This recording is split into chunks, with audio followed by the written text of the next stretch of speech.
All right, let's get to FinTech here. Affirm shares jumping more than 20% today after expanding its partnership with Amazon. The company's buy now, pay later checkout option will become available to Amazon's small business merchants just in time for the holidays. And our next guest suggests it's a vital service for consumers right now. Stuart Sopp is CEO of Current, which is a digital bank. Stuart, great to have you with us. Thanks for having me, Melissa. I read through the notes from the pre-interview that you gave, and what really stood out to me was what you're seeing in your own customer base in terms of people having two jobs. Yeah, that's right. So if you look at the Fed data, I think you guys were talking about it a little bit earlier, the wage inflation is moderating quite substantially. And America has a sort of tale of two cities right now, two groups, the wealthy and less affluent.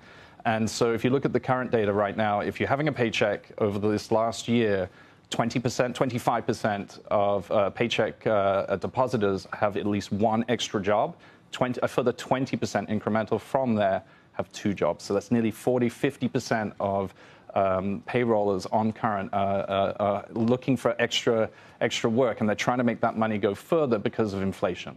How do you extrapolate that? How do you start thinking about buy now, pay later in terms of their exposure to a very weak consumer? It seems like that's the same cohort that would use buy now, pay later services. I think that's right.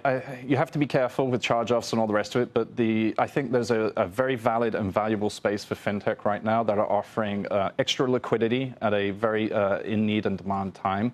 If you look at the CFPB that came out earlier this week with this big report saying $130 billion of interest and fee income in 2022, we have over $1 trillion of credit card debt right now. It's going to be way bigger this year.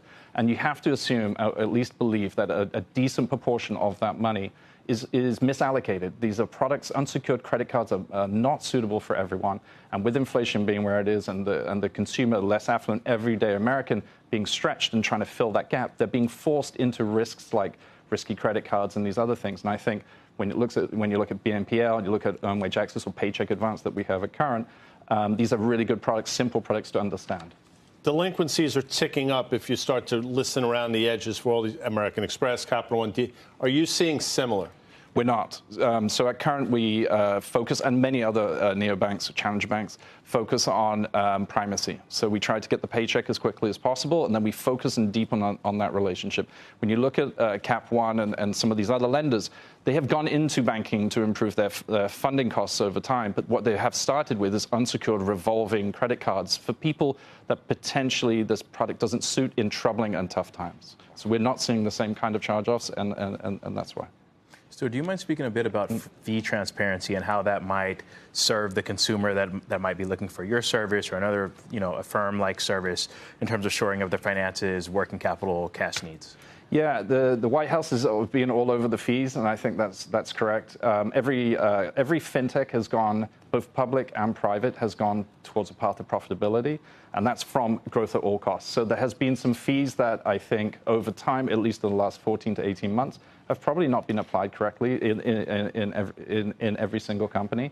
What I would say is that fintech has the customer's mind share and good will at heart, and so despite all the regulatory oversight that we've seen over the last 14, 18 months, we are doing the right thing as an industry. We're providing valuable liquidity. And I think when you look at junk fees and all this other stuff that the White House is coming out at, this is traditional banking. These are old names that you're well aware of.